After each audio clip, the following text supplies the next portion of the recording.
ഈ ഗോപി എവിടെ പോയി കിടക്കുന്നു? ഡ്രൈവറെ വിളിച്ചോണ്ടിരാന്ന് പറഞ്ഞിട്ട്.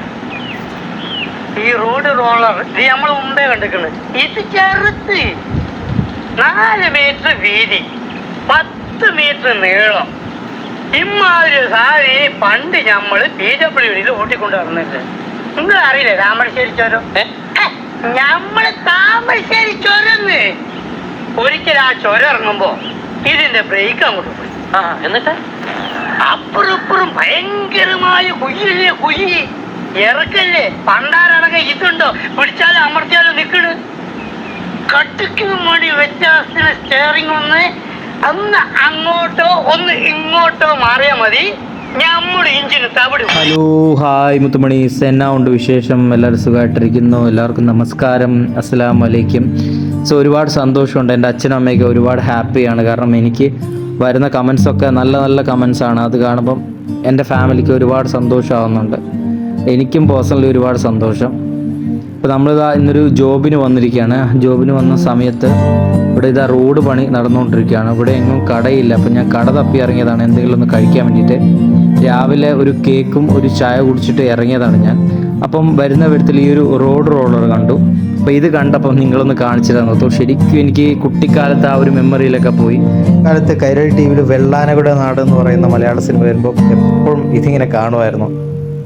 ശരി, ഇത് കണ്ടപ്പം നമ്മുടെ പപ്പു ചേട്ടനൊക്കെ ഓർമ്മ വന്നു. നിങ്ങൾ അറിയില്ലേ താമരശ്ശേരി ചുരം?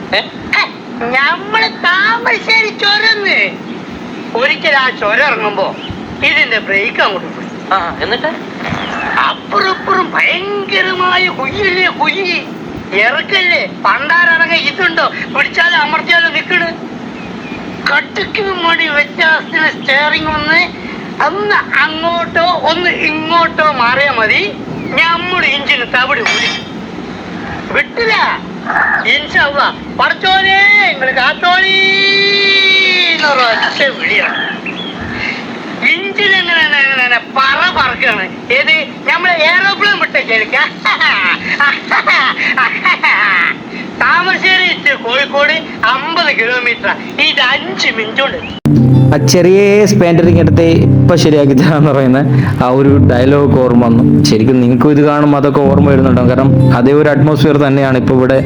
ഇപ്പോൾ ആ സിനിമയിൽ അതേ ഒരു സീന് പോലെ തന്നെ ഉണ്ട് ഇവിടെ. ആ ഒരു നാട്ടുമ്പുറവും മറ്റു കാര്യങ്ങളും ചെറിയ റോഡറും കുഞ്ഞു റോഡും ഒക്കെ കാണുമ്പോൾ നിങ്ങൾക്ക് അത് തന്നെ ഓർമ്മ വരുന്നുണ്ടാവും. അപ്പോൾ ഈ ഒരു കട തപ്പിയാണ് കിലോമീറ്ററോളം ഞാൻ നടന്നത്. ഞാൻ പറഞ്ഞില്ലേ, രാവിലെ ഒരു കേക്കും ഒരു ചായയും കൊണ്ട് കുടിച്ചതാണ്, വേറെ ഒന്നും കഴിച്ചിട്ടില്ല. ഇപ്പോൾ ഉച്ചയ്ക്ക് ഏകദേശം 2-2:30 മണിയായിട്ടുണ്ട്. അപ്പം ഇവിടെ ഒരു ബേക്കറി ഉണ്ടെന്ന് പറഞ്ഞു. ഈ ഒരു കട മാത്രമേ ഈ ഒരു പ്രദേശത്തുള്ളൂ. ഓടി ഇവിടെ വന്നതാണ്. എന്തെങ്കിലും ദാഹിച്ചിട്ടാണെങ്കിൽ പാടില്ല, വിശന്നിട്ടാണെങ്കിലും പാടില്ല. ഭയങ്കര ബുദ്ധിമുട്ട്. എന്നാ ചെയ്യണമെന്ന് അറിയാൻ മേലാത്തൊരവസ്ഥ. പൊരിവാച്ചിൽ. ശരിക്കും എനിക്ക് കൃത്യമായ സമയത്ത് ആഹാരം കഴിച്ചില്ലെങ്കിൽ ഞാൻ ഫുള്ള് ബാറ്ററി ഡൗൺ ആവുമെന്ന് വെച്ച് കഴിഞ്ഞാൽ എനിക്ക് തലകറക്കം, കണ്ണ് കാണായ്മ, അങ്ങനെയുള്ള പ്രോബ്ലംസ് ഒക്കെ ഉണ്ടാകും. കാരണം നേരത്തെ ഞാൻ നാട് വിട്ട സമയത്ത്, തെരുവിൽ കിടന്ന സമയത്ത് കുറേ ദിവസം ഫുഡ് കഴിക്കാതെ ഒരു നേരമൊക്കെ അമ്പലത്തിൽ നിന്ന് ഫുഡ് കഴിച്ചിട്ട് ഇരുന്നത് കൊണ്ട് എനിക്ക് വയറ്റിൽ ഫുള്ള് പുണ്ണായിട്ട് ചോരയൊക്കെ തുപ്പിയിരുന്നു. അപ്പോൾ അന്ന് ഡോക്ടർ കാണിച്ചപ്പോൾ പറഞ്ഞു, ഇനി ഫുഡിൻ്റെ കാര്യത്തിൽ കറക്റ്റ് ശ്രദ്ധിക്കണം, കറക്റ്റ് ടൈമിന് ഫുഡ് കഴിക്കണം എന്ന് പറഞ്ഞു. അപ്പോൾ അതിനുശേഷം ഞാൻ എല്ലാ സമയവും കറക്റ്റ് സമയത്തിന് രാവിലെ ഒരു 7 മണിക്ക് ബ്രേക്ക്ഫാസ്റ്റ് കഴിക്കും, ഉച്ചയ്ക്ക് ഒരു 12 മണിക്ക് ലഞ്ച് കഴിക്കും, വൈകുന്നേരം 6 മണിക്ക് ഡിന്നർ കഴിക്കും. ഇതാണ് എൻ്റെ ഒരു ഫുഡിൻ്റെ രീതി.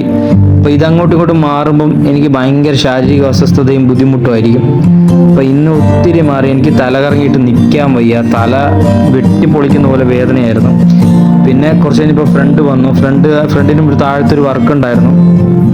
അപ്പോൾ അവൻ വന്നതിന് ശേഷം ഞങ്ങൾ നേരെ എവിടെയെങ്കിലും ഒരു ഹോട്ടൽ തപ്പി പോവാണ്. ഓൾറെഡി അവൻ ഫുഡ് കഴിച്ചിട്ടുണ്ടായിരുന്നു. അവൻ ഉച്ചയ്ക്ക് 1 മണിയാകുമ്പം അവൻ വീട്ടിൽ നിന്ന് ഫുഡ് കൊണ്ടുവന്നിട്ടുണ്ടായിരുന്നു.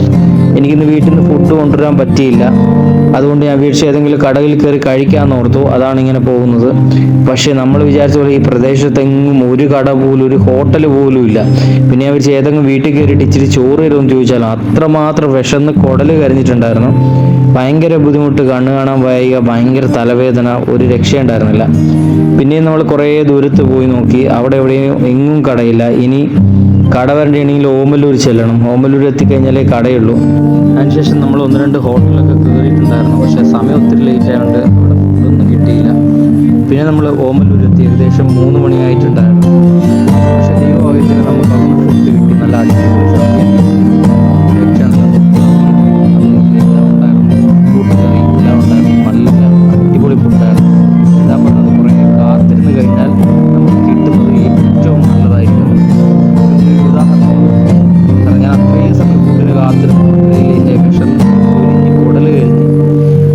കിട്ടിയപ്പം നല്ല രീതിയിലുള്ള ഫുഡ് തന്നെ കിട്ടി. അൽഹംദുലില്ലാ, അത് ഭയങ്കര റാഹത്തായിരുന്നു. അതിനുശേഷം നമ്മൾ മറ്റൊരു പേഷ്യൻ്റെ വീട്ടിൽ വന്നു. അപ്പോഴേക്കും ഏകദേശം വൈകുന്നേരമായിട്ടുണ്ടായിരുന്നു. പിന്നെ മഴയൊക്കെ പെയ്ത് ആകെ മൊത്തം ഇരുട്ടായിരുന്നു. തോമലൂട് നേരെ റാന്നിയിലേക്ക് വന്നതിന് ശേഷം റാന്നിയിലുള്ള പേഷ്യൻ്റെ വീടാണ്. അപ്പം നമ്മളിവിടെ വന്നപ്പോഴേക്കും മഴ തുടങ്ങി, ഇടിയും മിന്നലൊക്കെ തുടങ്ങി, ഭയങ്കര ഇരുട്ടായി. അതുകൊണ്ടാണ് അവർ ഫ്രണ്ടിൽ ലൈറ്റ് ഇട്ടിട്ടില്ല. നമുക്കായിട്ട് ലൈറ്റ് ഇടാൻ പറ്റില്ലല്ലോ, ഇത് മറ്റൊരാളുടെ വീടല്ലേ. കുറേ നേരം നമ്മൾ അവിടുന്ന് ഒരു ചായയൊക്കെ തന്നത് കുടിച്ചുകൊണ്ടിരുന്നപ്പോഴേക്കും അവർ ലൈറ്റ് ഇട്ടു. ഇത് കണ്ടോ, ഇടിയും ആകെ കാറ്റിനൊക്കെ മുട്ടി വല്ലാത്തൊരു ഇരുട്ടായിരുന്നു. ശരിക്കും ഈ വീട് കണ്ടപ്പോൾ ഇതുപോലൊരു വീട് എനിക്ക് കിട്ടിയിരുന്നെങ്കിൽ ചുമ്മാ ഒന്ന് ആഗ്രഹിച്ചു. എല്ലാ മലയാളികളും വീടില്ലാത്തവരും ആഗ്രഹിക്കും ഇങ്ങനെയൊക്കെ ഒരു വീട് കാണുമ്പോൾ. അതുപോലൊരു വീട്ടിൽ ഒരു ദിവസമെങ്കിലും താമസിക്കാൻ കഴിഞ്ഞിരുന്നെങ്കിൽ, അതുപോലൊരു വീട് സ്വന്തമായിട്ട് കിട്ടിയിരുന്നെങ്കിൽ എല്ലാ മനുഷ്യരും ആഗ്രഹിക്കും. അതുപോലെ ഞാനും ആഗ്രഹിച്ചു. അങ്ങനെ അവിടുത്തെ പേഷ്യൻ്റ് ഇതെല്ലാം കഴിഞ്ഞിട്ട് നമ്മൾ തിരിച്ച് വീട്ടിലേക്ക് പോവുകയാണ്.